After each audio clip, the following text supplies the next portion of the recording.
సాయం చేసినవారు కృతజ్ఞత కోరుకోవడం ఎంత తప్పో, సాయం పొందినవారు కృతజ్ఞత చూపకపోవడం అంతే తప్పు.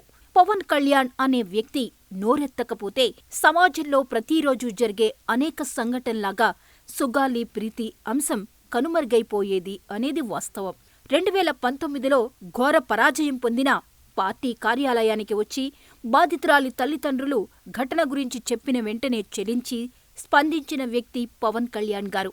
2017 ఆగస్టు 18వ తేదీన జరిగిన సుగాలి ప్రీతి హత్య కేసు వ్యవహారం 2019 డిసెంబర్లో మొట్టమొదటిసారి శ్రీ పవన్ కళ్యాణ్ గారి దృష్టికి వచ్చింది. ఆమె తల్లి శ్రీమతి పార్వతీదేవి పవన్ కళ్యాణ్ గారిని కలిసి తమ బిడ్డ హత్య తమకు జరిగిన అన్యాయాన్ని వివరించారు. సుగాలి ప్రీతి కుటుంబానికి న్యాయం జరిగే వరకు పోరాటం చేస్తానని ఈ సందర్భంగా పవన్ కళ్యాణ్ గారు హామీ ఇచ్చారు. అసెంబ్లీ సమావేశాల్లో ఈ అంశాన్ని లేవనెత్తాలని వైసీపీ ప్రభుత్వాన్ని డిమాండ్ చేశారు. 14 ఏళ్ల కర్నూలుకు చెందిన సుగాలి ప్రీతి గురించి అసెంబ్లీ సెషన్స్ మీరు మాట్లాడాలి, న్యాయం జరిగేలా మీరు పోరాటం చేయాలి. సుగాలి ప్రీతి కేసుపై అసెంబ్లీలో చర్చించకుంటే కర్నూలు నగరంలో నిరసన ప్రదర్శన నిర్వహిస్తామని హెచ్చరించారు. సుగాలి ప్రీతి కేసు దర్యాప్తు వ్యవహారంలో వైసీపీ ప్రభుత్వం నుంచి స్పందన కరువవడంతో 2020 ఫిబ్రవరి మొదటి వారంలో కర్నూలు వేదికగా నిరసన ర్యాలీ చేపట్టనున్నట్టు ప్రకటించారు. 2020 ఫిబ్రవరి 12వ తేదీన ర్యాలీ ఫర్ జస్టిస్ పేరిట కర్నూలు నగరంలో భారీ నిరసన ర్యాలీ నిర్వహించారు. ర్యాలీ అనంతరం కోట్లకూడలిలో నిర్వహించిన బహిరంగ సభలో కేసు వ్యవహారంలో వైసీపీ ప్రభుత్వ వైఖరిని దుయ్యబట్టారు. సుగాలి ప్రీతి కేసు దర్యాప్తును సీబీఐకి అప్పగించాలని పవన్ కళ్యాణ్ గారు డిమాండ్ చేశారు. ప్రభుత్వం స్పందించకుంటే కర్నూలు వేదికగా ఒకరోజు నిరాహార దీక్ష చేపడతామని హెచ్చరించారు. ఆడబిడ్డకు న్యాయం చేయకుండా కర్నూలులో జ్యుడిషియల్ క్యాపిటల్ పెట్టి ఏం ఉపయోగమంటూ ప్రశ్నించారు. కర్నూలు ర్యాలీ ఫర్ జస్టిస్ సభలో ప్రసంగించిన సుగాలి ప్రీతి తల్లి పార్వతీదేవి తమ సమస్యపై మొట్టమొదట గళం విప్పిన నాయకుడు పవన్ కళ్యాణ్ గారని ఎన్నోసార్లు చెప్పారు. 19లో పవన్ కళ్యాణ్ గారిని కలవడం జరిగింది. నాకు పవన్ కళ్యాణ్ గారిని కలిసిన తర్వాతనే మా కేసు అనేది, అంటే మేము ఎంత చేసినా కూడా అప్పటి వరకు మాకు కర్నూలు వరకే సుగాలి ప్రీతి అంటే తెలిసింది. కానీ పవన్ కళ్యాణ్ గారిని కలిసిన తర్వాత ఆయన ప్రతి మీటింగ్ లో కూడా నా కూతురికి జరిగిన అన్యాయం వివరిస్తూ రావడం వల్ల దాదాపుగా మొత్తం ఇండియా వైడ్ అంటే సుగాలి ప్రీతి కేసు ఇలా జరిగింది, మరో ఒక నిర్భయలాగా జరిగింది అనేది ప్రపంచం అంటే దేశమంతా తెలిసింది.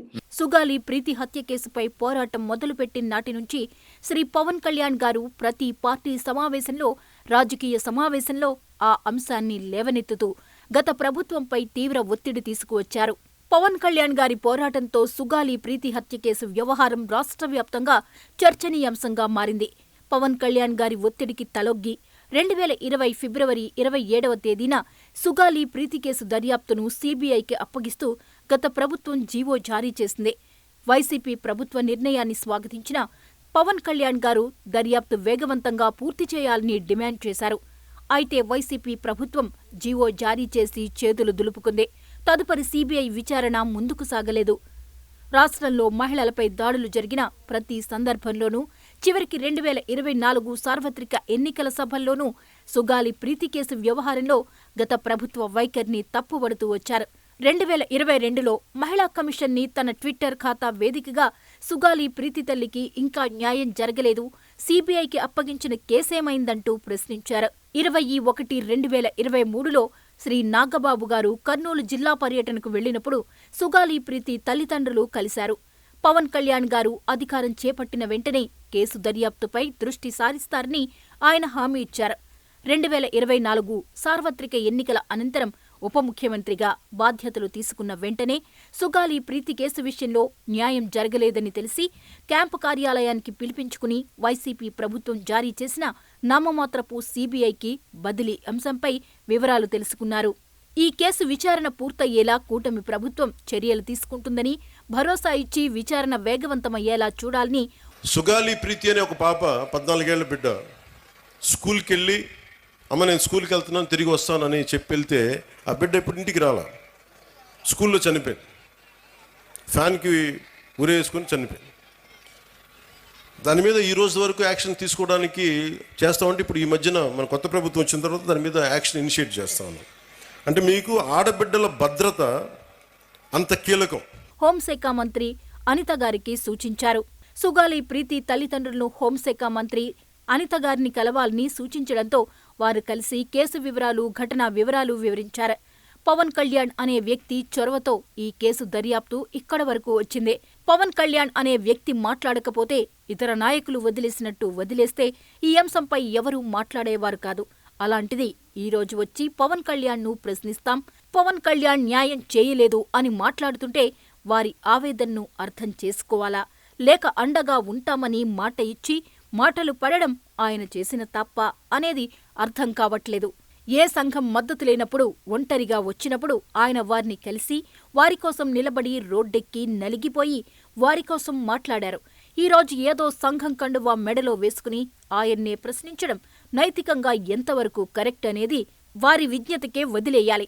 పవన్ కళ్యాణ్ గారు ప్రతిపక్షంలో ఉన్నప్పుడు సుగాలి ప్రీతి కేసుకి నేను న్యాయం చేస్తాను, సుగాలి ప్రీతి కేసు తల్లిదండ్రులతోనే మేము ఉంటాము అని అండగా ఇచ్చి మాట ఇచ్చి ఇప్పుడు డిప్యూటీ సీఎం అయిన తర్వాత మరి సుగాలి ప్రీతి కేసుని గాలికి వదిలేసిన విషయం కూడా మీకు అందరికీ తెలియజేస్తా ఉన్నాను.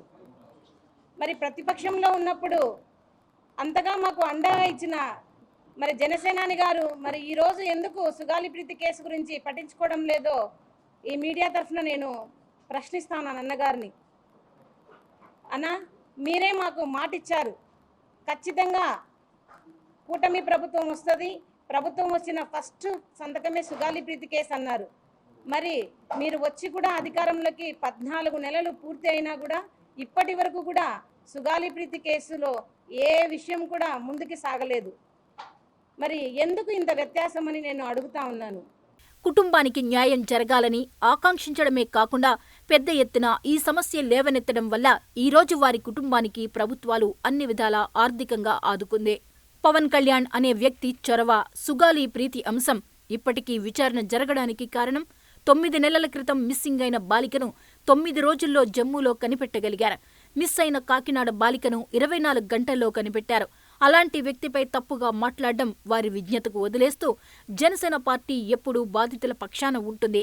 అది ప్రతిపక్షంలో ఉన్నా, అధికారంలో ఉన్నా, ఏ అధికారం లేకపోయినా ఇది అర్థం చేసుకోకపోతే మీ ఇష్టం. పండ్లున్న చెట్టుగా రాళ్ళు పడతాయంటారు. ఎవరైతే చేయూతనిస్తారో, ఎవరైతే ఆదరిస్తారో వాళ్ళని తిడితే ఎట్లాగా? అసలు ఈరోజు సుగాలి ప్రీతి అనే కేసు ఎలా ఎక్కడి నుంచి బయటకు వచ్చింది మీరు చెప్పండి. ఇలాంటి అన్యాయం జరిగిందని ఎవరికి తెలుసు? ఈ రోజున గత ప్రభుత్వం 2019, 2024లో ఒక ప్రభుత్వం మీద, అప్పుడు ముఖ్యమంత్రి మీద మాట్లాడటానికి అసలు ఎవరికైనా ధైర్యం ఉందా?